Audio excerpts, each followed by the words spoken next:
మంచు జల్లు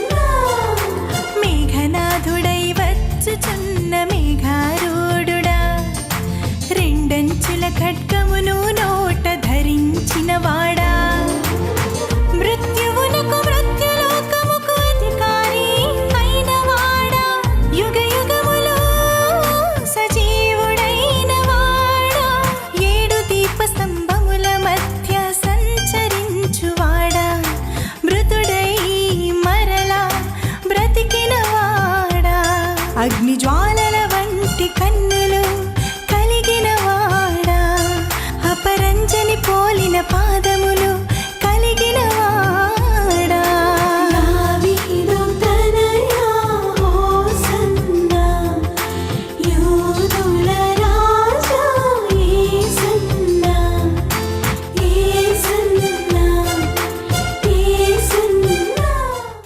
యేసు నామంలో మీకు శుభములు సమృద్ధిగా కలుగునుగాక. మధురం నీ వాక్యం అనే కార్యక్రమానికి స్వాగతం. ఈరోజు మనం అపోస్తుల కార్యములు అనే అంశం 17వ భాగం ధ్యానించుకుందామండి.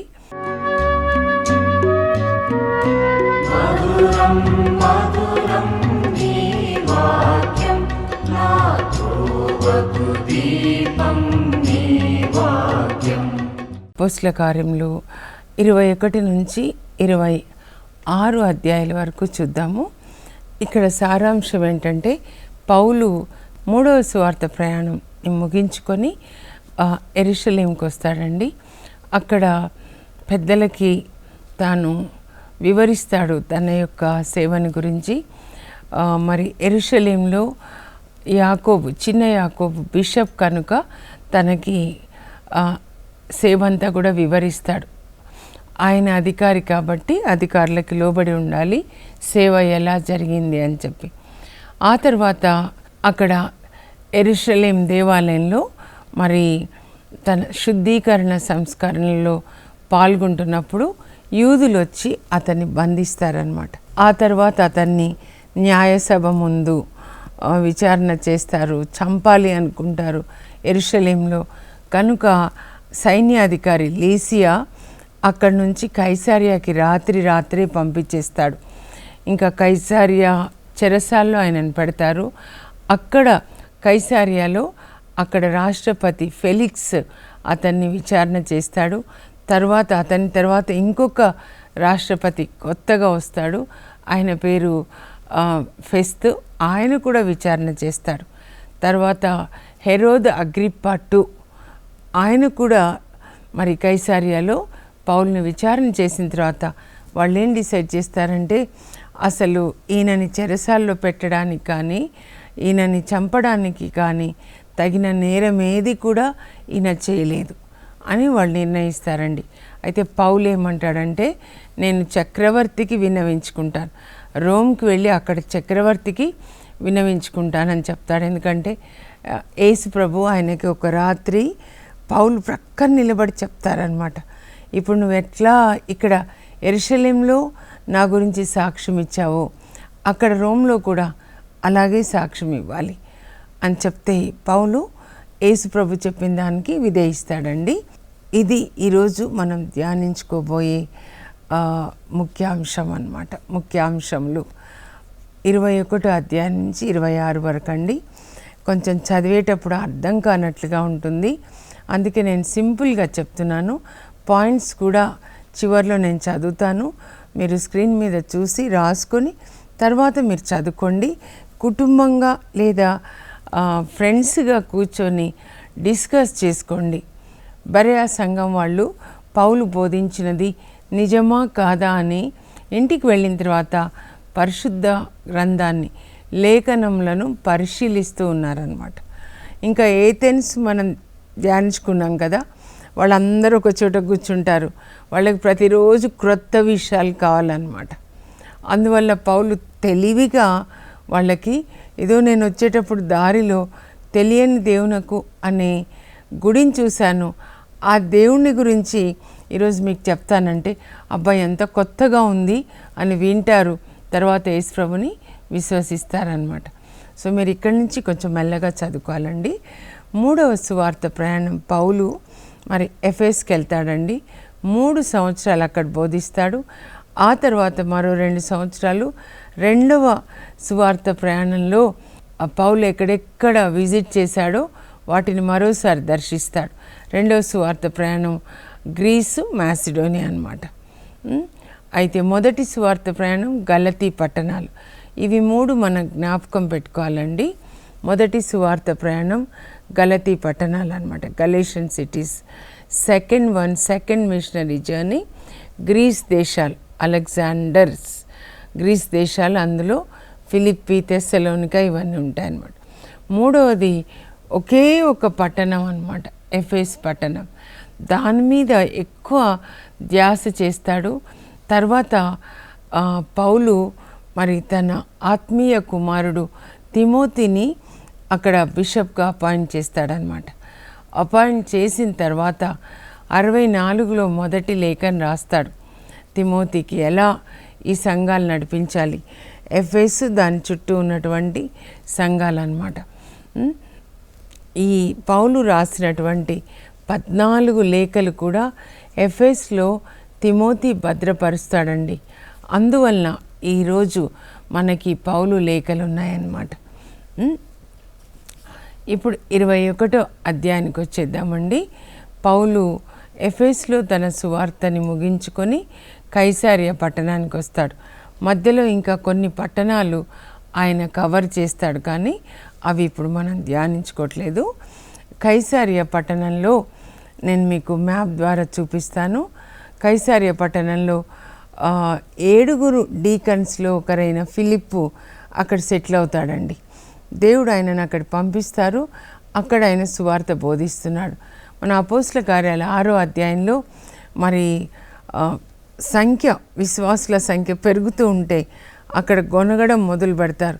ఏదో ఈ గ్రీకుల విధవరాళ్ళని, గ్రీక్ భాష మాట్లాడే విధవరాళ్ళని నిర్లక్ష్యం చేస్తున్నారు, సరిగ్గా వీళ్ళకి సహాయం అందట్లేదని.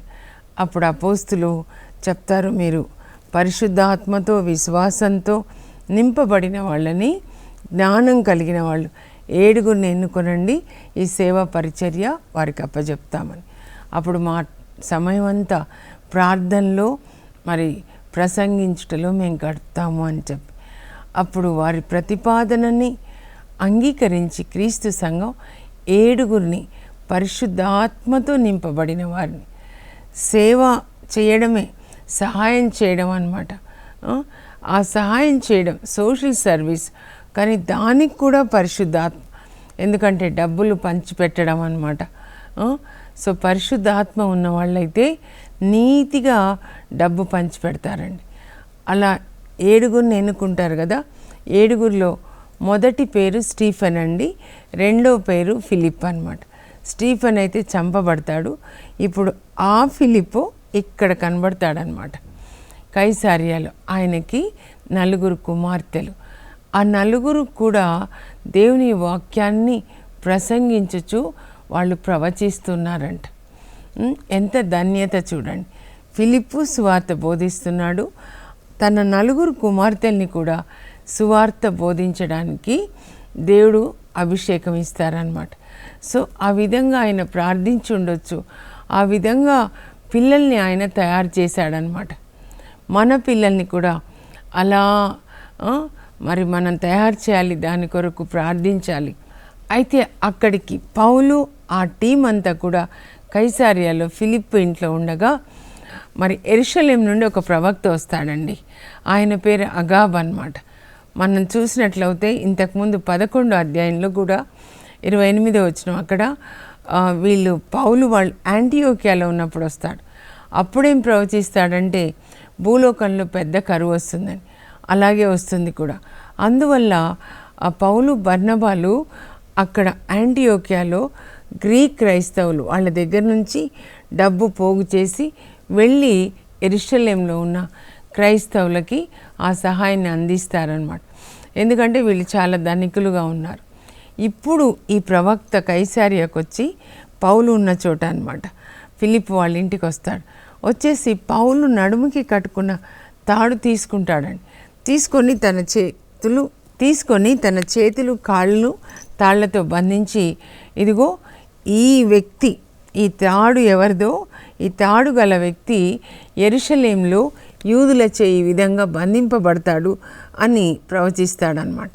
అప్పుడు ఫిలిప్ ఇంట్లో ఉన్న వాళ్ళు, తర్వాత పౌల్ టీం మెంబర్సు వాళ్ళందరూ ఏడుస్తారనమాట. ఏడుస్తూ మీరు అక్కడికి వెళ్ళొద్దు, మీరు యెరూషలేంకి వెళ్తే మిమ్మల్ని యూదులు బంధిస్తారు, వెళ్ళొద్దు అని ఏడుస్తారు.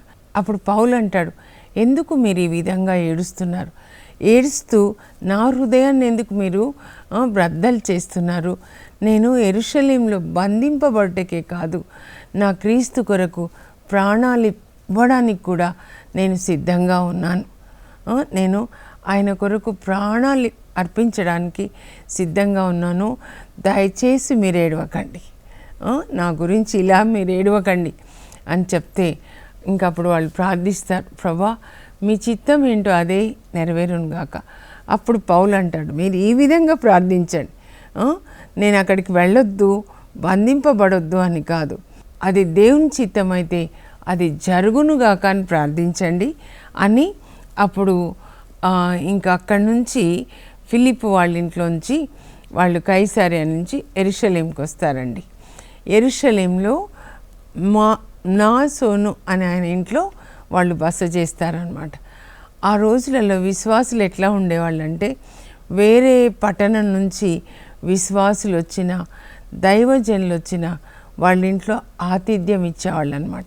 క్రైస్తవుల కుటుంబం అంటే పేదవాళ్ళకి అన్నదానం చేసే కుటుంబం, అతిథులకి సత్కార్యం ఇచ్చే కుటుంబం. వేరే ఊరు నుంచి, వేరే పట్టణం నుంచి క్రైస్తవులు వచ్చారంటే వాళ్ళ ఇంట్లో చేర్చుకుంటారనమాట. ఆ తర్వాత మరుసటి రోజు ఇంకా పౌలు చిన్న యాకోబు బిషప్ ఆఫ్ జెరూసలేం కలవడానికి వెళ్తాడండి. ఇంకా పౌలు తన టీంతో అలా వెళ్ళినప్పుడు అక్కడ యెరూషలేం క్రీస్తు సంఘం చాలా సంతోషంగా, సాదరంగా వాళ్ళని ఆహ్వానించారంట. మనం అందుకే మెల్లగా చదవాలి బైబిల్ అన్నమాట. మీరు అపోస్తల కార్యాలు ఎక్కడ చదివినా కూడా విశ్వాసులు కానీ, దైవజనులు కానీ ఒక చోట నుంచి ఇంకో చోటుకి వెళ్తే చాలా మర్యాదగా వాళ్ళని ఆహ్వానించి అతిథి సత్కార్యాలు చేస్తున్నారు. అది చాలా ముఖ్యమైనదండి. అదే ఒక ప్రార్థన, ప్రేమ కలిగి జీవించడమే ఒక ప్రార్థన అన్నమాట. అప్పుడు పౌలు అక్కడున్న క్రీస్తు సంఘానికి, మరి చిన్న యాకోబు గారు అనమాట, అంటే బిషప్ కదా యెరూషలేంకి, క్రైస్తవ సంఘానికి అంత వివరిస్తాడు. ఏ విధంగా దేవుడు అద్భుతాలు చేశారు, ఆయన చేతి గుడ్డలు కూడా రోగులను తాకినప్పుడు స్వస్థత కలిగింది. మాంత్రికులు అనేకులు యేసు ప్రభుని విశ్వసించి వాళ్ళ మంత్ర గ్రంథాలని కాల్చేశారు. ఎలా రక్షణలోకి వచ్చారు, 3 సంవత్సరాల తన కృషి ఫలితంగా ఎలా రక్షణలోకి వచ్చారు అని అక్కడున్న యాకోబుకి, తర్వాత క్రైస్తవ సంఘానికి వివరించినప్పుడు వాళ్ళు దేవుని స్తుతించారంట. చూడండి, జాగ్రత్తగా చదివినప్పుడు పౌలుని స్తుతించలేదు, కానీ దేవుణ్ణి స్తుతించారు. ఎందుకంటే అక్కడ క్రియ జరిగించింది దేవుడే, పరిశుద్ధాత్మ కార్యములు అపోస్తుల ద్వారా అన్నమాట. అప్పుడు ఆ క్రీస్తు సంఘం వాళ్ళు పౌలుతో ఏమంటారంటే, ప్రపంచవ్యాప్తంగా ఉన్న యూదులు వేలకు వేలుగా యేసు ప్రభుని అంగీకరిస్తున్నారు. అయితే ఇక్కడ యెరూషలేంలో ఉన్న యూదులు మీ గురించి ఏం విన్నారంటే, మీరు ఆ ప్రపంచవ్యాప్తంగా ఉన్న యూదులకి వెళ్ళి మోషే ధర్మశాస్త్రాన్ని, మోషే చట్టాన్ని మీరు పాటించొద్దు, విడిచిపెట్టండి, మీ బిడ్డలకి సున్నతి చేయొద్దు, యూదుల ఆచారాల్ని మీరు పాటించొద్దు అని బోధించారు అని ఇక్కడ ఉన్న యూదులు విన్నారు. కనుక వాళ్ళు మీ మీద కినుకబోని ఉన్నారు. కాబట్టి ఇక్కడ 4 మనుషులు ఉన్నారు, వాళ్ళు మొక్కుబడి చేసుకున్నారు దేవాలయంలో. కనుక వాళ్ళు అక్కడ మొక్కుబడి చెల్లించడానికి, వాళ్ళ తల క్షౌరం చేయించుకోవడానికి, తర్వాత శుద్ధీకరణ కొరకు మీరు వాళ్ళ కోసము డబ్బు కట్టి దేవాలయంలో మీరు కూడా శుద్ధీకరణ సంస్కారంలో పాల్గొనండి. అప్పుడు మీరు అలా చెప్పలేదని యూదులు నమ్ముతారు అని క్రైస్తవ సంఘం పౌలుకి సలహా ఇస్తుందండి. అప్పుడు పౌలు వాళ్ళు చెప్పినట్లుగా ఆయన వెళ్తాడనమాట. దేవాలయానికి వెళ్ళి ఆ 4 వ్యక్తులను తీసుకెళ్తాడు. వాళ్ళ శుద్ధీకరణ కొరకు మరి డబ్బు చెల్లిస్తాడు. ఆయన కూడా అందులో పాల్గొంటాడనమాట. అలా దేవాలయంలో ఉన్నప్పుడు యూదులు గుర్తుపడతారనమాట. కొంతమంది గుర్తుపట్టి అకస్మాత్తుగా పెద్ద కమోషన్, గొడవ ప్రారంభిస్తారు. రండి రండి రండి అని పౌల్ని పట్టుకుంటారు. వచ్చి మాకు సహాయపడండి, ఇదిగో ఈయన ప్రపంచం అంతటా వెళ్ళి మన యూదులకి మీరు మోషే చట్టాన్ని పాటించొద్దు, పిల్లలకి సున్నతి చేయొద్దు, ఆ తర్వాత యూదుల ఆచారాలు విడిచిపెట్టాలి, అంతేకాదు మన దేవాలయంలోకి అన్యులను తీసుకొని వచ్చాడు, రండి రండి ఈయనను పట్టుకొని చంపుదామని పట్టుకుంటారండి. అకస్మాత్తుగా పెద్ద గొడవ. ఇంకా ఒకరు గొడవ చేస్తే అందరూ ఏంటో కూడా తెలియకుండా చాలా గొడవ చేస్తారు. అప్పుడు ఆ దేవాలయంలోంచి ఆయనను బయటికి తీసుకొని వస్తారు. దేవాలయంలో గొడవ జరగకూడదు కాబట్టి వెంటనే వాళ్ళు ఏం చేస్తారు, దేవాలయ అధికారులు ఆ దేవాలయ ద్వారాల్ని మూసేస్తారు. ఇంకా దేవాలయం నుంచి బయటికి వచ్చిన తర్వాత పౌల్ని చంపబోతారనమాట. ఆ విషయం అందరికీ తెలుస్తుంది యూదులకి. పౌల్ని చంపాలి అనుకుంటుంటే అప్పుడు అక్కడ యెరూషలేంలో ఉన్న లీసియా అనే సైన్యాధికారికి తెలిసి, ఏంటి అక్కడ హత్య జరుగుతుంది, చంపబోతున్నారు అని గబగబా వచ్చి సైనికులను తీసుకొని వచ్చి పౌల్ని బంధించండి అని పౌల్ని బంధిస్తారనమాట. అంటే రక్షించడానికి అని చెప్పారనమాట. ఎప్పుడైతే సైన్యాధికారి వస్తాడో సైనికులతో, అప్పుడు వాళ్ళు పౌల్ని చంపడానికి చేసే ప్రయత్నాన్ని ఆపేస్తారనమాట. అసలు ఏం జరిగింది అని చెప్పి ఆ సైన్యాధికారి వాళ్ళని ప్రశ్నిస్తాడు. అప్పుడు ఆయన కూడా చెప్తారనమాట. అప్పుడు పౌలు ధైర్యంగా మాట్లాడతాడండి. సైన్యాధికారితో ఆ యూదులతో కూడా ధైర్యంగా మాట్లాడతాడు. దేవాలయం వెలుపలికి తీసుకొచ్చారు కదా, దేవాలయం వెలుపల ఆ మెట్ల మీద ఆయన నిలబడి, కొంచెం నేను మీతో మాట్లాడొచ్చా అంటాడనమాట. ఇంతమంది ఆయనను చంపాలనుకున్నా కూడా ఆయన ధైర్యాన్ని కోల్పోడు. అప్పుడు పౌలు వాళ్ళని మౌనంగా ఉండమని సైగ చేసి తనని గురించి సాక్ష్యం ఇస్తాడండి. నేను సిసిలియాలోని తార్సులో జన్మించిన యూదుడను, కానీ ఇక్కడ యెరూషలేంలోనే గమాలియేలు వద్ద విద్యాభ్యాసాన్ని పొందాను. ధర్మశాస్త్రాన్ని గురించి క్షుణ్ణంగా నేను చదువుకున్నాను. ధర్మశాస్త్రం పట్ల ఎంతో నిష్ఠ, మరి ఆ తపన, ఆసక్తి కలిగి ఉండే ధర్మశాస్త్రాన్ని విడిచిపెట్టి ప్రభు మార్గాన్ని అవలంబించిన వాళ్ళని నేను హింసించడం మొదలుపెట్టాను. అలాంటి సమయంలో దమస్కుకు కూడా వెళ్ళి అక్కడ కూడా ప్రభు మార్గంను అవలంబించే వాళ్ళని అరెస్ట్ చేసి చెరసాల్లో పెట్టాలి యెరూషలేంలో అని అధికారుల దగ్గర నుంచి పర్మిషన్ లెటర్స్ తీసుకొని వెళ్తూ ఉన్నప్పుడు దమస్కు నగరాన్ని సమీపించే సమయంలో, మధ్యాహ్న సమయంలో అకస్మాత్తుగా ఒక వెలుగు నా చుట్టూ కూడా ప్రకాశించింది. అప్పుడు నేను కింద పడిపోయినాను. అప్పుడు సౌలు సౌలు నీ వేళ నన్ను హింసిస్తున్నావు అని ఒక స్వరాన్ని విన్నాను.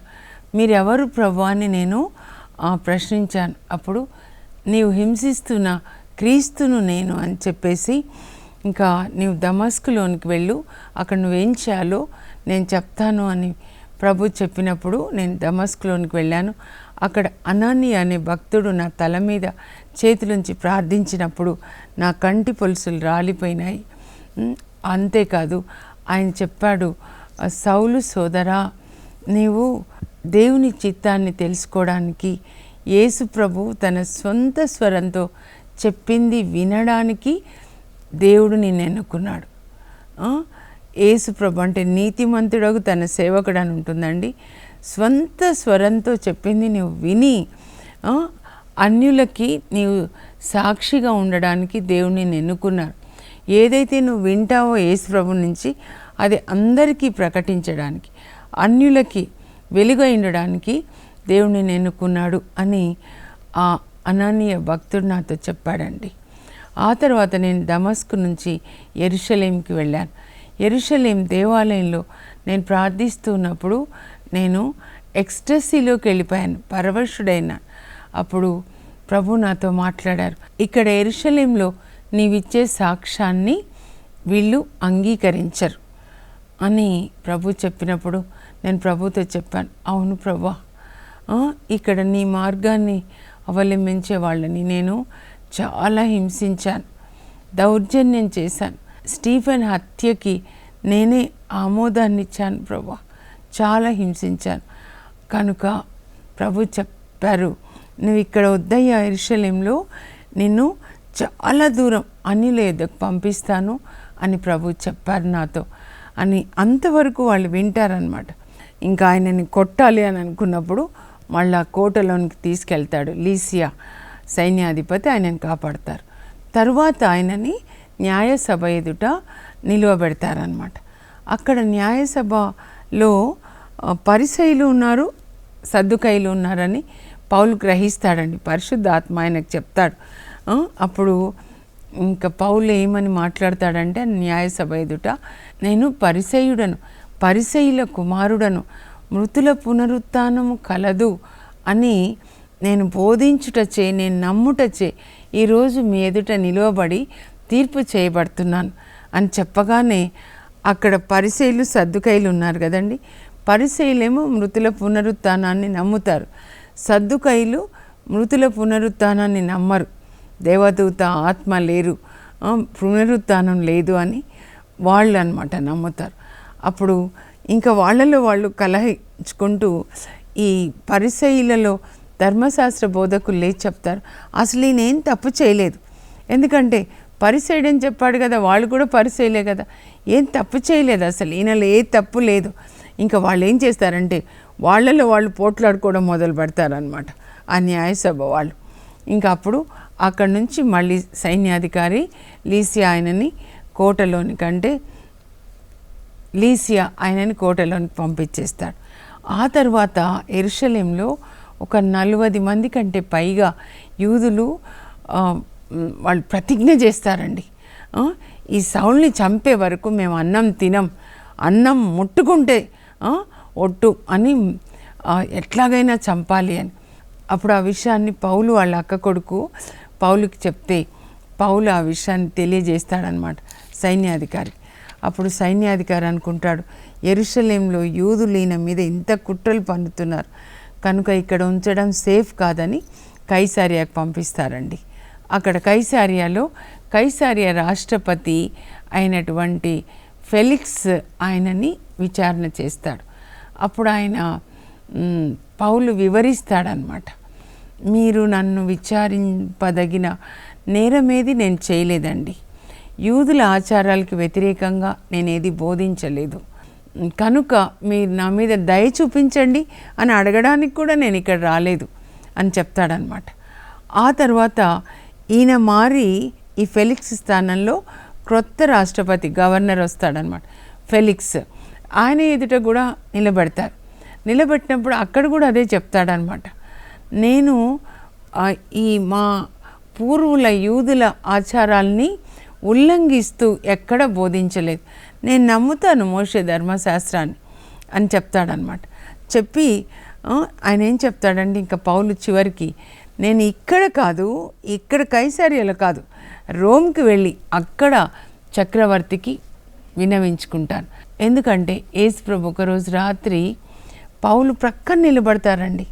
నిలబడి, పౌలు నువ్వు ధైర్యంగా ఉండు, ఇక్కడ యెరూషలేంలో ఎంత ధైర్యంగా నువ్వు సాక్ష్యం ఇచ్చావో రోమ్లో కూడా నువ్వు నా గురించి అలాగే సాక్ష్యం ఇవ్వాలి. పౌలు అలాగే అని చెప్తాడు. నీతిమంతులు సింహంలాగా ధైర్యంగా ఉంటారని సామెతలు 28:1 ఉంటుంది. అంత ధైర్యంగా ఉంటాడండి. ఏ చక్రవర్తి కూడా ఆయన భయపడాడు. చివరికి ఆయన హెరోద్ అగ్రిప్పా II అంటే హెరోద్ రాజు యొక్క ముని మనవడు అనమాట. హెరోద్ రాజు, ఆ తర్వాత Herod Antipas, Herod Agrippa I, Herod Agrippa II ఆయన కూడా విచారణ చేస్తాడు. అక్కడ కూడా ఆయన అదే చెప్తాడనమాట, నేను అక్కడ రోమ్కి వెళ్ళి అక్కడ చక్రవర్తికి విన్నవించుకుంటాను. అయితే వీళ్ళందరూ మాట్లాడుకుంటారనమాట. హెరోద్ అగ్రిప్పా, ఆ తర్వాత ఫెస్త్, వీళ్ళందరూ మాట్లాడుకుంటారు. నిజంగా ఈ మనిషి శిక్షింపదగిన నేరమేది చేయలేదు. మనమే విడిపించవచ్చు, కానీ ఆయనంతట ఆయన నేను చక్రవర్తికి వినవించుకుంటానని చెప్పాడు కనుక మనం రోమ్కి పంపిద్దాము అని వాళ్ళు నిర్ణయించుకుంటారండి. ఇంకా రేపు ఎలా పౌలు రోమ్ ప్రయాణం చేశాడు, ఆ మధ్యలో క్రీటు అనే ద్వీపంలో కొన్ని రోజులు ఆగినప్పుడు ఎలా సువార్త బోధించాడు, ఆ తర్వాత మాల్టా వాళ్ళ ఓడ బ్రద్దలవుతుంది, షిప్ రెక్కైపోతుంది అనమాట, అక్కడ సువార్త బోధించి ఎలా వాళ్ళు రోమ్కి వెళ్ళి అక్కడ 2 సంవత్సరాలు హౌస్ అరెస్ట్లో ఉంటాడో రేపు ధ్యానించుకుందాం. ప్రార్థించుకునే ముందు ముఖ్యమైన అంశాలు నేను చదువుతాను, మీరు స్క్రీన్ మీద చూసి రాసుకొనండి. అపోస్తల కార్యములు 17వ భాగము 21 నుంచి 26 అధ్యాయంలో. పౌలు యెరూషలేం ప్రయాణము. పౌలు కైసారియాలో ఫిలిప్ ఇంటిలో కొంతకాలము గడుపుట. పౌలు యెరూషలేంలో చిన్న యాకోబును కలుసుకొనుట. పౌలు దేవాలయంలో బంధింపబడుట. దేవాలయం ఎదుట పౌలు ప్రసంగము. న్యాయసభ ఎదుట పౌలు ప్రసంగము. పౌలును కైసారియా రాష్ట్రాధిపతి ఫెలిక్స్ వద్దకు పంపుట. కైసారియాలో ఫెలిక్స్ ఎదుట పౌలు. కైసారియా నూతన రాష్ట్రపతి ఫెస్తు ఎదుట పౌలు. హెరోద్ అగ్రిప్పా II ఎదుట పౌలు. ఇప్పుడు ప్రార్థన చేసుకుందాం. పరలోకపు మా తండ్రి, మీ పరిశుద్ధ నామమునకు స్తోత్రం కలుగును గాక. పౌలు మిమ్మల్ని ఎంతగానో ప్రేమించాడు ప్రభా. 3 సువార్త ప్రయాణాల్లో ప్రపంచం అంతటా వెళ్ళి సువార్తను బోధించాడు. తిరిగి యెరూషలేమునకు వచ్చినప్పుడు ఆయన కొరకు చెరసాల, కొరడా దెబ్బలు ప్రభా, కొరడా దెబ్బలతో ఆయన ఎంతో హింసిస్తారు. ఏ విచారణ చేయకుండా ఒకరి తర్వాత ఒకరు ఆయనని విచారణ చేసి చివరికి రోమ్ వరకు కూడా పంపిస్తారు. మరి రోమ్లో మీ కొరకు ప్రభా, మీకు సాక్షిగా గొడ్డలితో నరకబడతాడు ప్రభా. ఆ పౌలుకున్న అగ్ని, జీల్, తపన మాకు దయచేయండి, కొంతైనా దయచేయండి ప్రభా. సువార్తని బోధించాలి, మా జీవితమే ఒక సువార్తలాగా ఉండాలి ప్రభా. యేసు నామంలో అడుగుచున్నాం తండ్రి, ఆమేన్.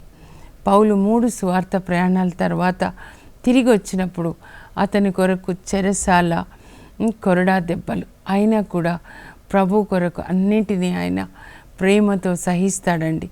అలాంటి పౌలు మనకు ఒక ఇన్స్పిరేషన్గా ఉండును గాక. God bless you. Have a blessed day. For information, please contact us.